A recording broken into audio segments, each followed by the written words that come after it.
Good morning guys. तर मी आता सांगणार आहे abstraction and encapsulation from design perspective.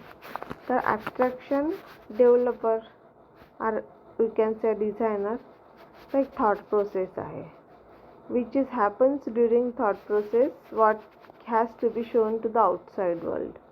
पण आउटसाइड वर्ल्डला काही आपण किंवा म्हणू शकतो हायर लेवलला डिझाईन करून ठेवतो. त्यामुळे ते जे लो लेवलच्या ज्या गोष्टी आहेत त्या आपण हाईड करून ठेवतो आणि ज्या म्हणजे ज्या शोकेस करायच्या त्या आपण ॲज अ डिझाईन फेज आपण ठरवून ठेवतो. So abstraction is a design thought process happens during thought process what has to be shown to the outside world. आता encapsulation during execution phase developer uses to implement thought process of abstraction. Encapsulation implements abstraction. Encapsulation मध्ये आपण abstraction implement करतो. Thank you.